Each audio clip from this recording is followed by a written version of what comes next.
All right. Okay. Welcome everybody. So I've got a real treat here. We've got Bao from Ninja Theory, and I was looking at ArtStation, kept seeing this kind of his work kind of pop up here and there, and so I'm really excited to sit down and kind of talk about this. One of the things that I think is really important is just how much sharing he's done of process as well. So that's really cool. So Bao, thank you so much for joining me. Yeah, hi. So tell me real quick, what do you do? I'm a senior character artist Yeah. at Ninja Theory. What's Uh, senior mean? Because I know that tends to confuse some people, and I once pissed off a lead character artist because I called a senior character artist the lead character oh, artist. really? Wasn't Um, necessarily the best choice. oh, wow. To be honest, I just got promoted like not long ago, so Uh-huh. I'm fairly new to the whole seniority thingy. But basically, at Ninja Theory, it's actually more than just how do I say it? It's more than just like sculpting or like just create one Hmm. character, you know? So it's more like supervising some like the whole pipeline. Yeah. And yeah, that's just make sure like the quality is at a certain level and a certain standard. So yeah, and mentoring, that's also really important here at Ninja Theory. Hmm. Yeah, and that's it. Ah, cool. Congrats.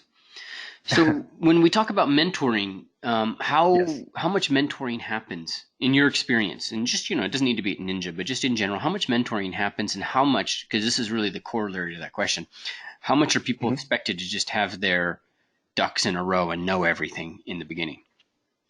Oh, okay. So I mean, mentoring, that's how do I say it? So it's not only like me mentoring other people, it's actually like in a studio kind of atmosphere. It's more everybody's doing, helping each other out, and obviously everybody has their strength and weaknesses. So I think mentoring in that sort of sense is not what it used to, or maybe like in a different way Hmm. than it was used to. So obviously not everybody's not to be expected to know everything. So Yeah. yeah, I mean, like, yeah, mentoring, everybody's kind of doing mentoring, you know what I mean? Like, let's say an intern is in there, like, I'm sure I can learn something from the intern or vice versa, you know? So that's kind of the vibe in a studio. And I think you should be just be open-minded and not, don't have an ego kind of thing. Hmm. And like, not, oh, I know this better, or, like, I know some of us, we do have our ways and do certain things, but it's just good to like be open-minded and like let the other talk and just listen. Do you know what I mean? Totally. Yeah. So yeah, Cool. So I'm looking at your work. There's so much really just right. beautiful work here. And Thanks.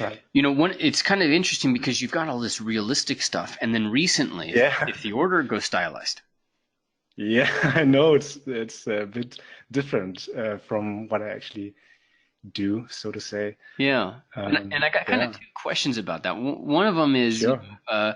is it common for people to be doing both per se? And Right. Okay. is that something that people can shift back and forth, or do you find that, people tend to specialize in one and they focus on realism or they focus on whatnot? Right. Um, so I don't know about a lot of people, but what I saw or like the trend, Hmm. at least from my experience, right? When I started out, it was more like, I want to be a character artist and like, I want to be one of the superstars or whatever and like make super awesome realistic stuff. Because back then, we didn't have like when I started, I mean, there was no PBR. It was all a bit like try to match realism, so that Yeah. was a trend. And then all of a sudden it all came and PBR, it's so much easier, it's accessible. And I think, well, nowadays the trend shifts towards more the creativity side of it Hmm. and make it more beautiful. I don't know, like make it more appealing, I guess. Yeah. Yeah. I like that. So let me get closer to the mic. So that makes a lot of sense to me because I remember, realism and getting pores Right. and, Yeah. getting realistic skin. Like these were like the bane of our existence. This was like hard stuff to do back in the Yeah, day. exactly. Yeah. And then patterns, like in your art station, you have that pattern where you use the noise maker inside of ZBrush. As I Oh, think it's yeah. your breakdown part two, right? And Yeah, this and one. you yeah, and you've got stitches. You got all these kind of cool Oh my God. Yeah. processes, and so much of that is so much easier now if you use Substance Yeah, or exactly. and then even skin Totally. inside a Marmoset and with XYZ. It's like it's Yep. 20,000 times easier than it used to be. Yep. Yep. Yeah. Um, Oh, yeah. Yeah, so now that's all been codified, and I think, and correct me if I'm wrong. I mean, a lot of that is just moved out of the ZBrush world entirely. It's like Marvel's Yeah. Designer, it's Substance, it's other Yep. things. Yeah, I agree. It's like it totally shifted. Like back then, we tried to make the most awesome patterns, or like you mentioned, pores or whatever. Yeah, And now it's just like, yeah, it's just standard in Substance Painter, which is amazing. I know. It's just like so much easier to actually get your stuff out and like just refine it in Engine or whatever it is, right? Yeah, So much easier. Yeah, I yeah. love that. And so now, what's fascinating to me is this idea that it actually reverts to, now you're sculpting. So now you're doing a riot contest, right? Or you did. And then there's Yeah, well, the trim material, and so now it's like simpler things and doing stylized characters. I love that. That's a great way to think about how yeah, digital sculpting. We got past all of the like machoism, and now it's just like let's have yeah, fun. yeah, exactly. It's kind of funny that you mentioned that. Like, I've never actually seen it that way. Yeah, Like looking at my own portfolio now, like you can actually see like how I started and how it kind of like how I grew. Do you know what I mean? Like yeah. it's actually really funny to see that. Um, yeah, it totally shifted. Like, and I just love it. It's really cool. So tell me, what do you do now in your job? And I know there's a lot because now that you're senior, so you're dealing with mentoring and management to some extent, right? But Yeah. just from a character perspective, what do character artists do now on like just a daily basis? What does a day look like? Okay. So a character artist, I think it's not only about like creating or one aspect of creating a character. Hmm. It's more like helping out with the pipeline. What is the best way and the smartest way to do a character long term or like in the long run? What's helpful? Um, it's like um, looking for the best pipeline, basically. Of course, you're gonna create characters or keep sculpting and that stuff. But I think nowadays it's just getting it in engine, like especially for game studios, right? If you're a game artist or like a game character artist, the most important part is like that character has to be playable. Is he playable? If not, and there's so many like aspects to it, and you have to keep in mind, okay, so you got to do shaders, for instance, or like uh, like I have to do lighting, for instance, here at work sometimes. I'm helping out with like I really like it. I like getting into the engine and like it's just really really awesome to do that. But I kind of understand for young people or people who want to start out, it's a bit overwhelming at first because you just want to make characters in the first place, right? Like this Hmm. is what drives you. I Yeah. want to make characters. So yeah, nowadays it's just maybe a bit harder. I'm not sure if that's the right word, but I think it is a bit harder because the competition is so big and Yeah. you need to know more than just sculpting or just pure skill and like hard skills or whatever, Right. Yeah, and that's actually the question that I'm kind of, or the topic I'm drilling down to, because Yeah. it has gotten so much harder. But character is the thing that really, like, it's a motivator for a lot of people. I talk to Yeah. people all the time. They're like, I want to do character, but that's like that's a hard ass job to get into at this point. Yeah. You know, Yeah, so it's true. how does somebody distinguish themselves? So there's one thing I'd like to talk about, which is how people distinguish themselves, and then there's the other one of what's the alternatives, because you know, it's also possible to go into an environment and work your way through to Yep. character. But in order to just be a character artist, like how do I distinguish myself today? I think because the trend is going towards like I said, the creativity side. Mm-hmm. Um, all of us, like people in the industry, I think they're gonna notice it's more like, okay, I've seen this head, I've seen this portrait like a million Right. times. Like, do you know Yes. what I mean? Like, so if Let's see someone The is coming Rock up one with, more time. I need yeah, to see The Rock exactly. It's one more just time. exactly. It's just a bit boring. Like, I mean, ArtStation, for instance, it's just like a hub for like amazing artists, like professional artists. It's like if you're an ArtStation, you got a lot of work there. People kind of know you, like you basically got a job, kind of that vibe, you know. Mm-hmm. So I think if you want to be a character artist, it's not about doing the same stuff again, like over and over and over. So people tend, what I think is people tend to professionals tend to see what's more fun or what's more creative this way, and that is more interesting for at least to me, you know. Mm-hmm. So maybe that's why I also like shifted a bit more towards stylized, or because I think quality is just quality, you know. It's not stylized is better or stylized is worse, or do you know what I mean? It's just I like good stuff.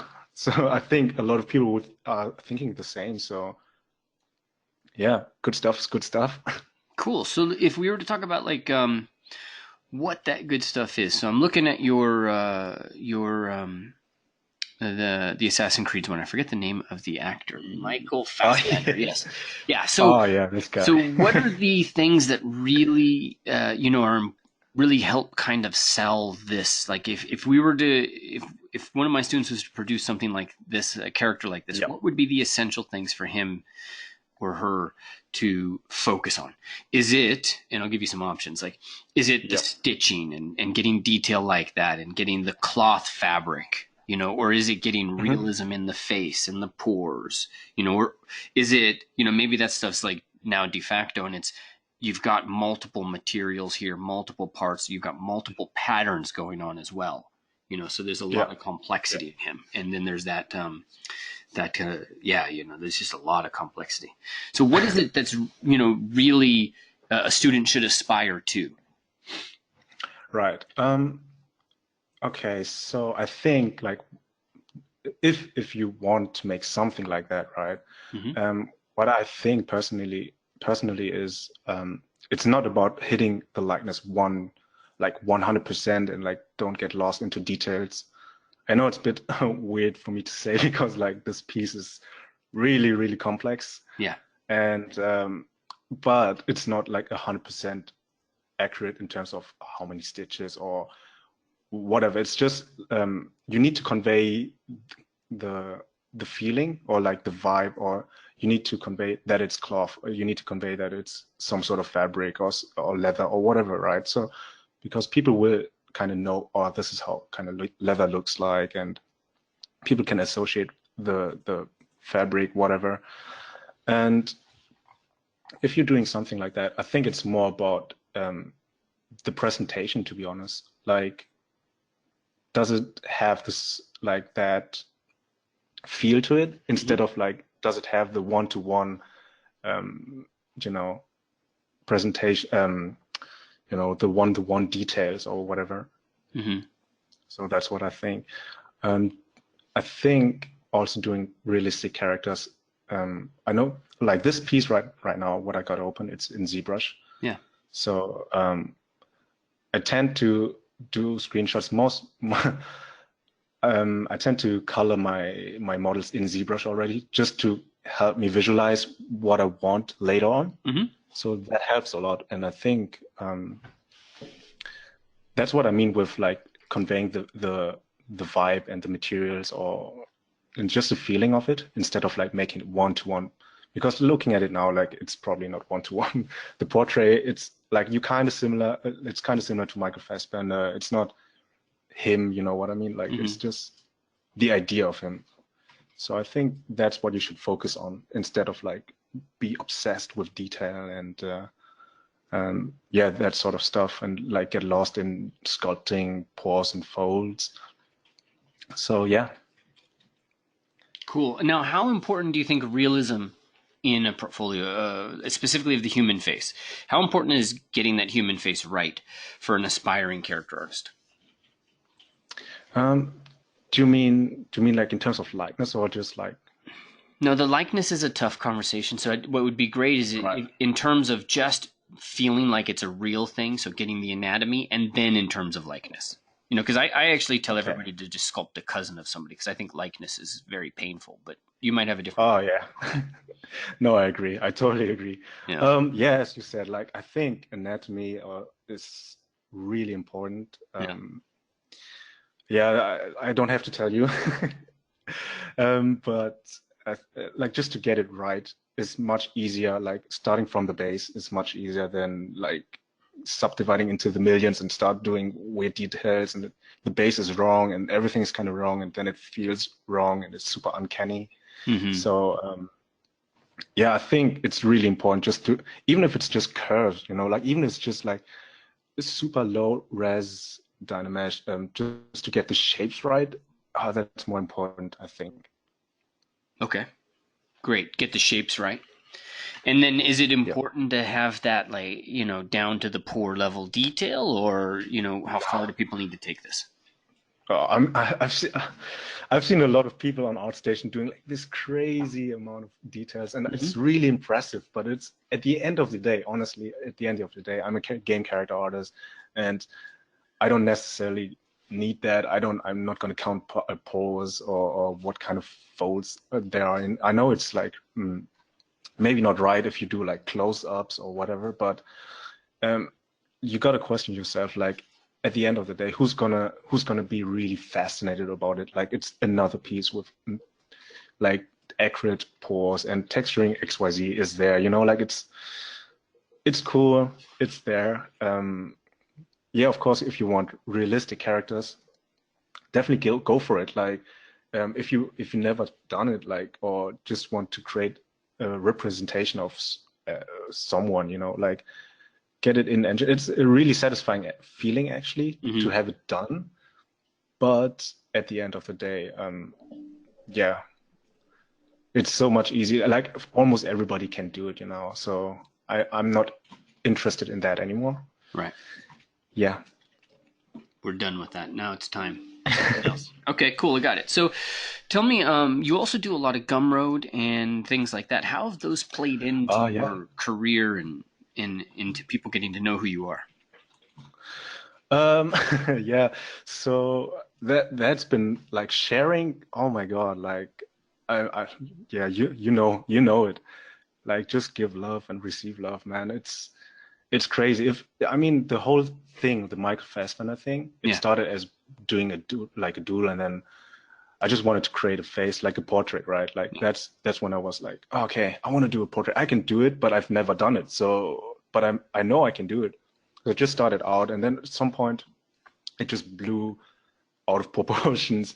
And I thought to myself, it was a really nice journey, and I'd like to share that, just like the struggles I have made. Hmm. And I just wanted to share it, so I gave that all for free. And that actually, like, that kind of boosted my, I don't know, like people, I got more attention to it, which Yeah. is which was really nice. I didn't do it for that, like, otherwise, like, I don't know, I could have sold it or whatever, but I just gave it for free, and people still message me, and people I still get emails from people thanking me, say, "Oh my God, that's so cool," and I say, "Oh yeah, don't worry, man." Like, but it's been like 2 years already, so Hmm. it's crazy. It's really cool just to share stuff, and it's getting received really well. Like till this day, it's really cool to see, and it's really satisfying actually. And this was a personal project, right? Yeah, it is. It was totally a person. It was, I think, when the Assassin's Creed movie came out, or was the trailer came out, and was I wanted to have something for that time, but yeah, I never stuck to my schedule. So yeah. So it was Yeah, it was a later. personal project. Yeah. Okay, got it. So tell me about the pipeline. Let's say when somebody gets in and they get that job as a character artist, and I know there's a lot of different jobs. Like some of my students, they'll get a job at like EA San Diego Yeah. PlayStation, and over there, Yeah. you deal with sliders and there's more scan data and there's less that like if somebody was at Naughty Dog or whatnot. Mhm. So if they're coming in at Ninja Theory or a Ninja Theory like pipeline, Yeah. how many people work on a character? What are the different artists doing on that character, or is there only one artist on a character? So at Ninja Theory, it's I don't want to give away too much, Mm-hmm.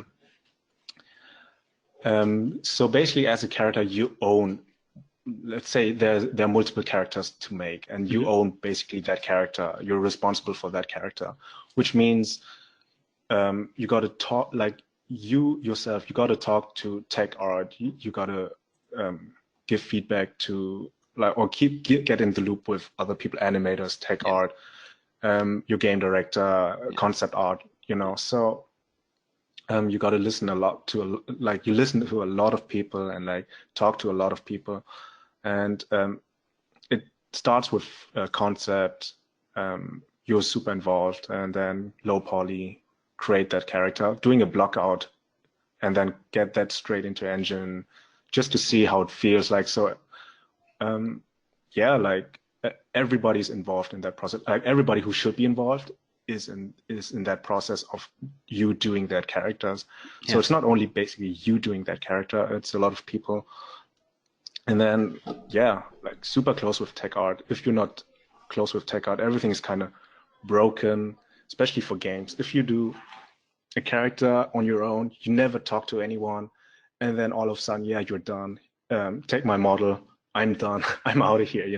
Like it doesn't work because if tech art or animators got complaints about, oh, this doesn't move right, or that's a bit tricky. How do we solve this in engine? It doesn't Mm-hmm. work. So you basically, if that happens, you got to rework that stuff. Like it's not pleasant. I've been there. I think many people have been there, and it's not pleasant. So we tend to be smart in that regard and try to be upfront. Mm-hmm. So yeah, like so that can be avoided. Well, that's a management probably doesn't enjoy that either, right? No, no, not at all. It's like, oh, what about the schedule? What are you doing? Like you spent 2 weeks on this. Oh no, so it's just ugly. Like Got it. it's unnecessary. Let's put it that way. It could have been so much easier if you just talk to someone. Hey, what do you think of that? Does this work? I don't know. Let's talk about it. Like it's like 5 minutes, and then like everything's kind of solved, hopefully. Mm-hmm.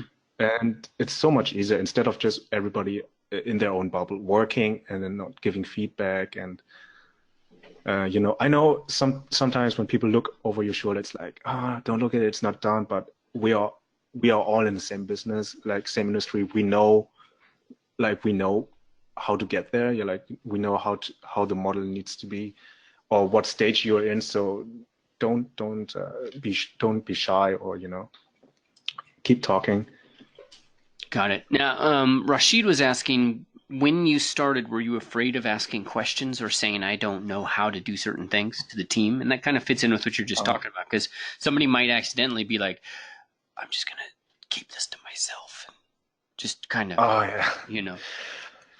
Yeah, so when I started, I was really vocal about it. Like, I started as an intern, and I mean, I think it depends on the person, but I was Yeah. really vocal about it. And I saw the schedule, say, "Oh, how are we gonna do this? I don't understand. What the hell?" And I was like totally panicking. It was, it's true. Like, I was, oh my God, I can't. Uh, how? And I think I would recommend like no one is expecting you, especially when you start, like, or even if you like, let's say even if I move to another studio and I'm a senior, like I wouldn't shy away to ask anyway, because let's say you're new, like you're the new guy, like you don't know the pipeline, you don't know the culture, like it's like you need to adjust. So it's totally fine. Like don't, and people appreciate it. Like people really appreciate it if you ask. So don't shy away. Keep asking, and like be the so be it, be the obnoxious or the bubbly guy, but at least you talk, like it's much better than like just just sit there and don't do anything. So yeah, Yeah. that's what I would recommend. Cool. Rashid, let me know if that answers your question.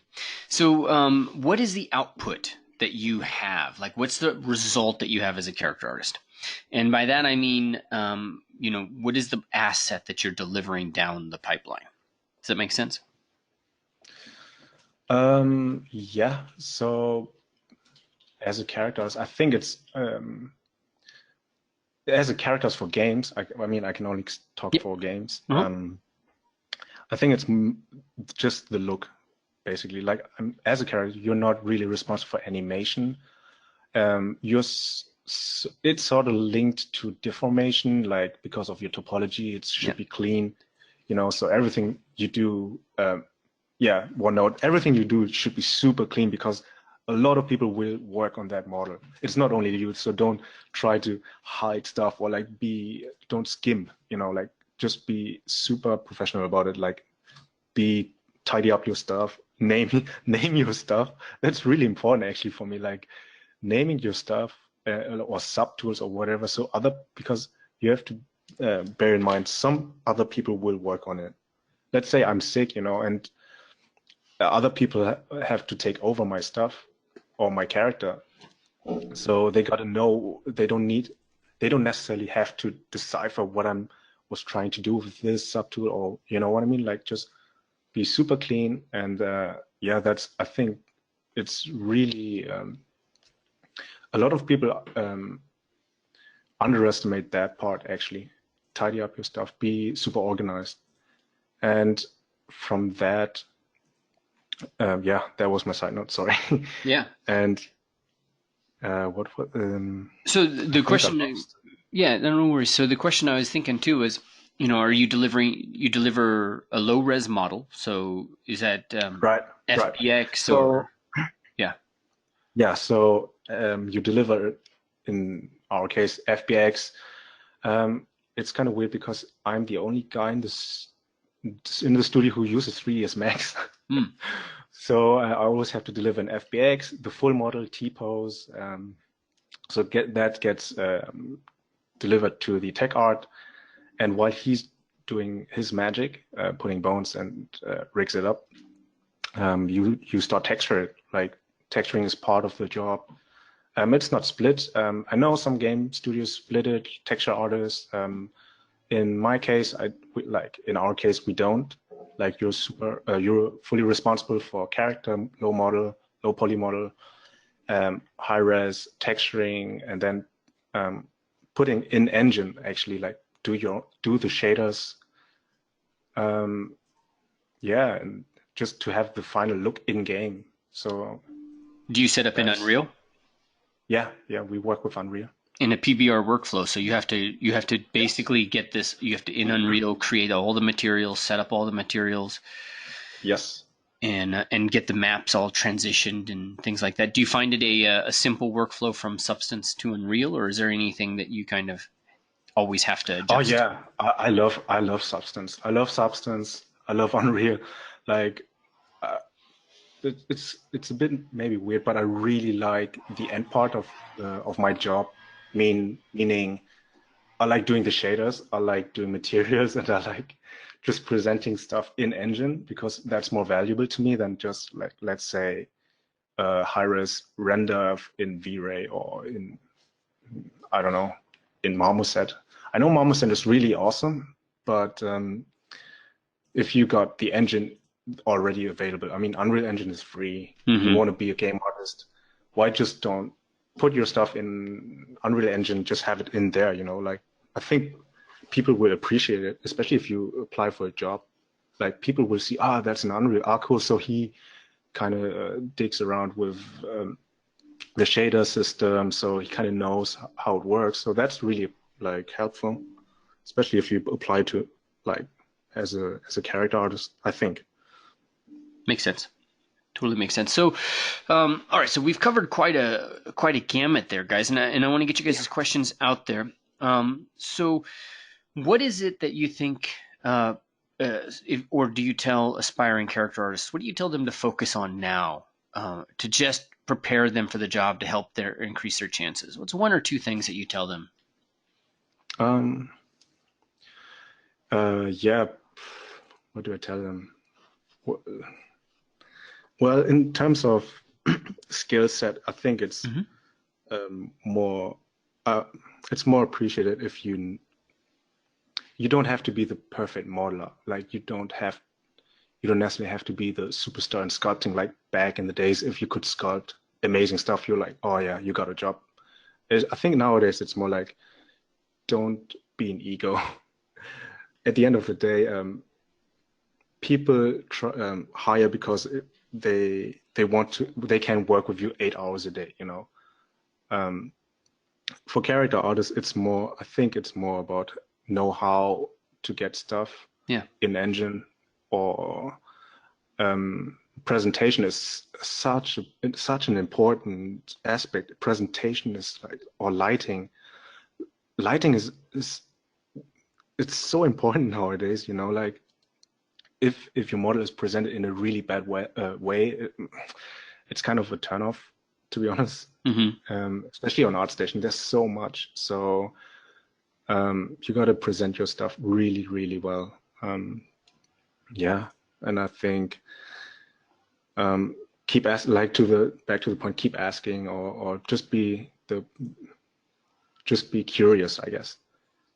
Just be curious. Yeah, I think that's a good point, because with the new tech coming, like Substance and stuff, that's taking over. It's crazy. Like, and don't shy away from those new softwares. Or, I mean, it's not new now, but like, I'm sure in the future there will be something, right? And Sure, totally. don't just shy away, and be curious about it, and just look what's the new thing. Like, have a sense for what's coming. What are other artists doing right now? Like, oh, I've never, like, if you see, let's say back then there was a phase with Modo. Like, no one used Modo, and then some artist picked it up, put it on ArtStation. It looked amazing, and then you saw a trend. Modo is really cool. So there are a lot of other software out there, and just having that curiosity, I think it's really important.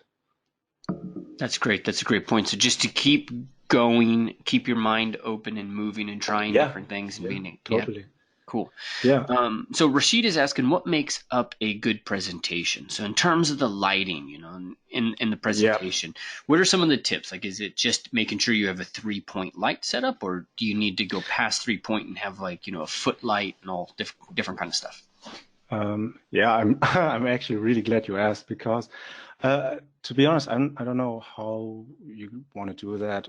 It's maybe my screen is a bit boring right now, but I actually prepared something for you guys. Lay it on It's us. Lay actually it a on us. presentation. It's Yeah. actually a presentation in Unreal Engine. So Okay. it's actually this character, the trim material test. Just gonna put that up, and actually I have this character posed and lit in an environment.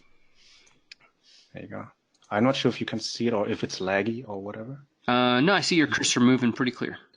And so for those Okay, who, cool. if you're listening to this in a podcast later on, then just head over to the blog and you'll see the full-on video demonstration. Yep. So this is Unreal Engine. Here's a character I made. The concept was done by my girlfriend, so that was really fun. Oh, that's cool. And so maybe that's a bit overkill, but actually, Wait, how many lights give did me you a have in second. there? Just give me a second. Yep. Here's the tab. No, here's the tab. Sorry. Okay. So this is my world outliner, right? So here's my character. Just put that off. And here's my character with the basic lighting. Mm-hmm. And I got like a lot of lights, and it's all dynamic. It's not done for games, because I know it's going to be, let's say, a portfolio piece, right? Yes. So it's okay to have a bit more than actually real time running. Yeah. But Is it fair to say, because I think this is an important question for people, is it fair to say that, the portfolio piece, you want that to be as sexy, as attractive, as appealing as possible, and optimization is very far from a consideration, right? Or am I wrong? yeah, I think it's a mix. I think it's a mix. Okay. Like, it's definitely a bonus if you can say, okay, this is a low res model with, I don't know, 1K textures, and everybody's mind blown because it looks super high res. Right. That's kind of like really impressive. But I don't. It's not really bad if your model doesn't run in game. Like for instance, this model is around 100K Yep. polygons, triangles. So I mean, most AAA games have their main character with that sort of budget, but I mean, for portfolio purposes, you can have that. Like, you should go out, and make it as sexy looking as possible. So yeah, back to. I'm sorry, I'm just gonna do my Yeah. stuff. Yeah. Do your So stuff. But I'm amazed. There's actually three. You have fill light, rim light, and you have a key light. So you yes, have 3 lights, but you actually have right, like 8 fill lights and 8 rim yes. lights. So because I actually do a lot of lighting in my work Uh-huh. nowadays. So I really like that. I really like presentation stuff. And so I'm just gonna start in here. Yep. Yes. So mainly built like a closed room, which is something like that. Okay. And it's really enclosed. It's a stage lighting. I separate between stage lighting and like bait lighting or like outside lighting, whatever. Yeah. So in this stage lighting, we don't have actual GI, like global illumination. So we got to fake a lot. So everything in here is kind of fake. And that's, I think, the beauty also of it in Unreal Engine. You can have a lot of lights. And let me just break that down. Like, you can have a lot of lights. And it's, for me, it's a bit like painting with light. Like, you can Yes. highlight Exactly. stuff, like that's so amazing. So why not just go all out? Why not just have that tick of, I don't know, like the rim light on it? It's why not? Like, so for my scene, for this scene, actually start with a background light, which is something like this. I'm just And gonna some put that effects too, over. Yeah, I'm gonna get, yeah. right? Okay. Shout out to Tobias Nolla. He works with me. He just did those effects for me. Like, I kind of forced him to do it. So yeah, shout out to him. Thanks. So what I actually start is I start with a background light to fill out the scene, which is something like this. Oh, sorry. This is my background light. I can put that over if you want, Mm-hmm. so you can see it. So this is my background light. And then I start, as you mentioned, I got a lot of fill lights. And what I mean with painting with lights, it's we can turn them on one by one. So here's my fill light one, which is, let's move it a bit, something like this, which fills the whole kind of area of the character. So what I do with this fill light is I kind of fake a bounce light, because we don't have GI. So we have to fake a lot. Here's my second fill light, and you start to see it's like just small areas which I light, which is like the dagger, right, or like the gloves. Mm-hmm. So these are my fill lights, and then what I usually do is I put rim lights on it, and I don't have just one. I got a lot of rim lights. I'm just gonna put that over, like, for instance, a nice contrast for the edge, and then here I start to have a key light. Like, I call my key light, that's basically my main light. Mm-hmm. So which comes from here. And there you go. And then this is basically my basic lighting. And when I'm kind of done with that, I start getting into the juicy part, which is for me, the face. And I think the face is for many, like, that's your selling point for the character, right? Like, everybody looks at the face of a character. Yeah. So why not just put a light on it? And if I zoom in on here, right, she looks kind of dull. It's a bit weird. And then that one light, that makes a lot of difference, Just turn that on and off. Mm. So yeah, like, then we get to the extra parts. Like, I know in the concept my girlfriend made, she's got a flask. And I knew there was like a emissive liquid in it. So I asked my friend to make a nice effect for it, which is here. And then sparkles as well for the necklace. I'm not sure if you can see that. It sparkles around. Yep. And then what you can do is like just put lights on that, you know, to make it green. Why not? Like you can actually, that's what I like. Just place the lights you want. And yeah, that was my basic light setup for this character. And back to the question with presentation. I mean, I could be done with that and just make a turntable, right? And just do this and it's kind of done.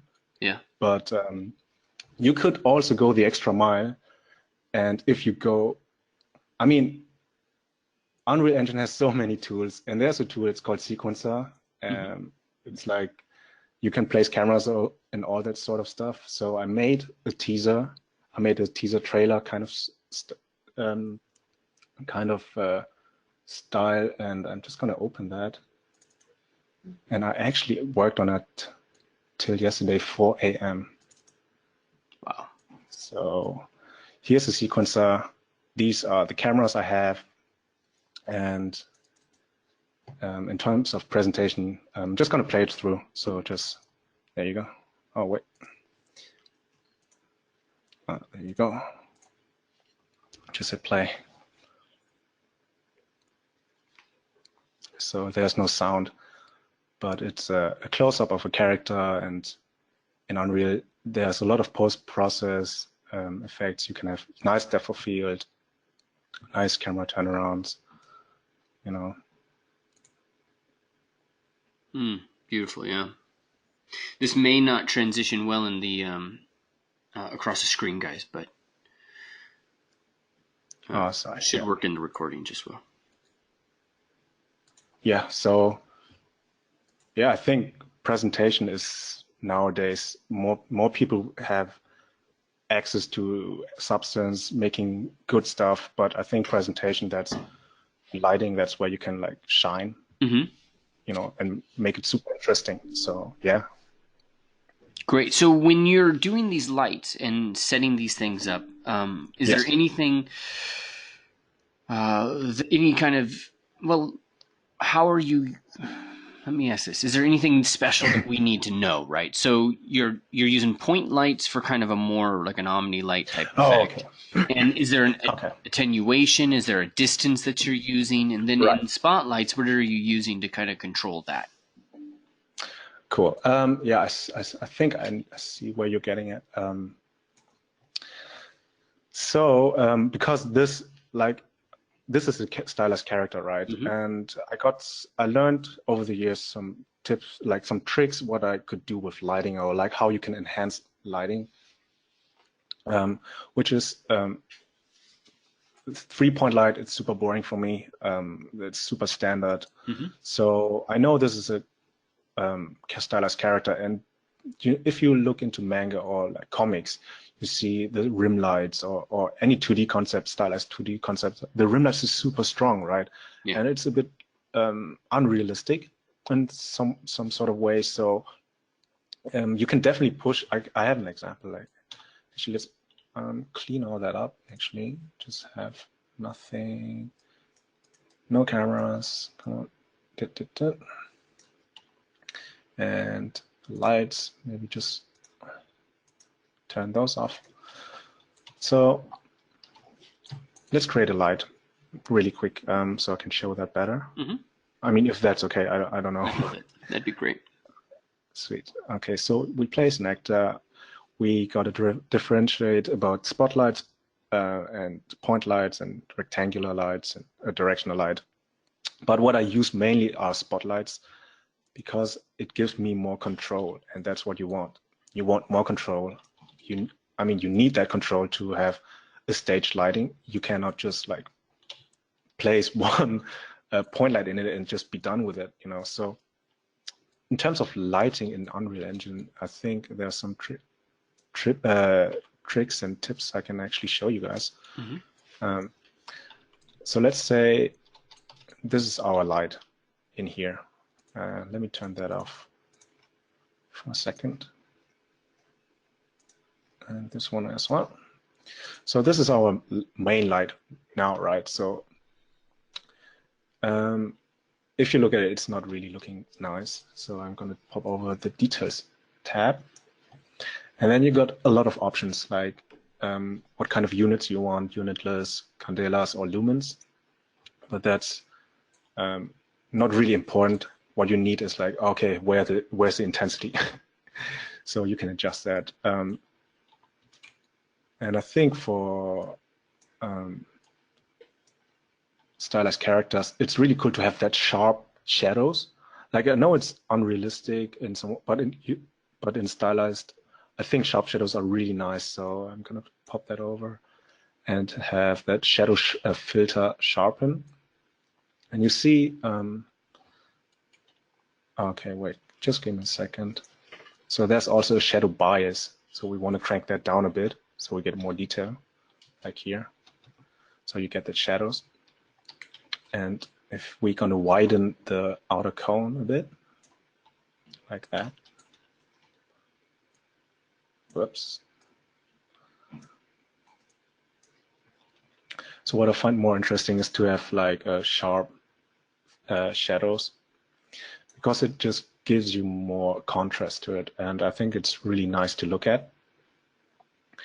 And most of the times, I think try to avoid like black shadows.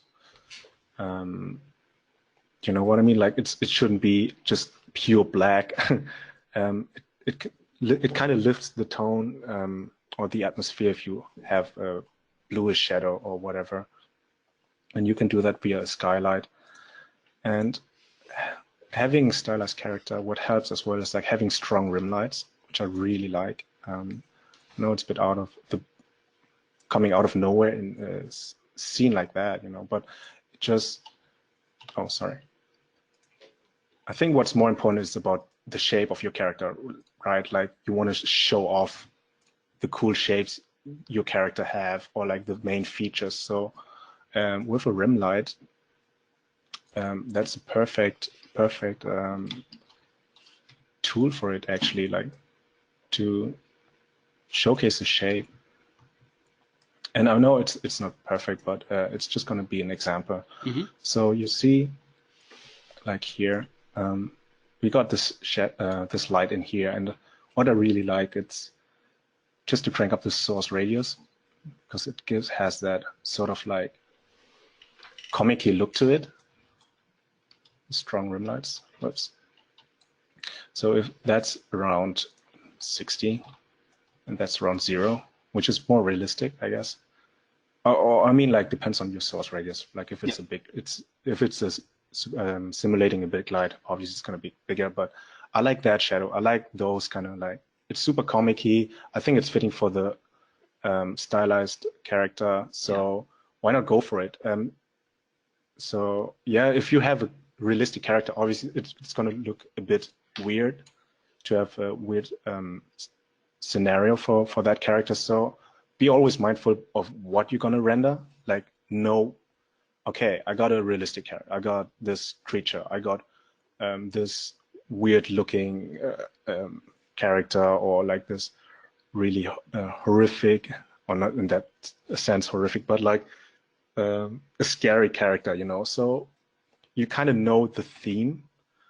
Let's say you got a scary character and he's like an ex-killer or whatever. You can have a dramatic lighting, right? Like what you can see about in movies or whatever, or movie posters are really nice inspirations to look at and see how they did it. So try to look for like other people, what they did, and try to understand what they intended to do, and why did it look so scary in the first place. You know, maybe lighting can emphasize the character even more. It can definitely enhance it. So you got to look out for that and just try to mimic that. I think that's the key part to present your character. Show the strength of your character, and don't necessarily show the weak spots. Like, oh, okay, I know I kind of messed up here with my texturing, or this is a bit badly UV'd, so don't show that. I mean, it's your portfolio. At the end of the day, it's your portfolio piece, so you can show whatever is the best for that character. So just do it that way, I guess. And yeah, um, if you got any other questions, and That's great. That's awesome. Yeah, actually, open that up, guys. Let's get some questions in, and let me take one sec. Yes, yes, yes. Okay, Garth was asking about lighting. So, and yes, lighting as a job.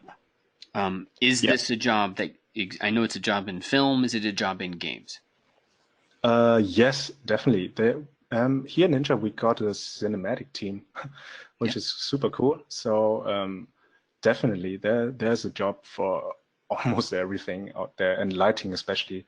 The thing with lighting, though, is I think it's a bit hard to measure like lighting skills in that sense. I mean, if you're a character artist and sorry, you make amazing portraits, like really amazing. Obviously, you can see he's good, right? But in terms of lighting, there's so much stuff you need to think about, especially if it's for game or if it's for film. So that's a bit hard to measure. But I think in terms of lighting, just have I saw some artists doing like those light studies, like recreating lighting. That is a really nice exercise, actually. Like, imagine, just take one of your favorite movies or take a scene and try to recreate it with that light scenario. Like try to recreate that light scenario, and yeah, I think that's a good exercise, and people will recognize it. And I think that's a good start. And yeah, Awesome. yeah, definitely, there's a job out there. Cool. Wow. Thank you so much for that. Thank you so much, my friend. It's so great to meet you, hear your wisdom, and thank you for giving your feedback on the students and all that stuff. Yeah, don't worry. Like I have to thank you. Like honestly, I was really excited when I saw the email. So pleasure to be here. Awesome. All pleasure's all mine. Thank you, and thank you guys for joining. Have an awesome day. You got the rest of the night for you. All right, bye. All right. Bye. Take care.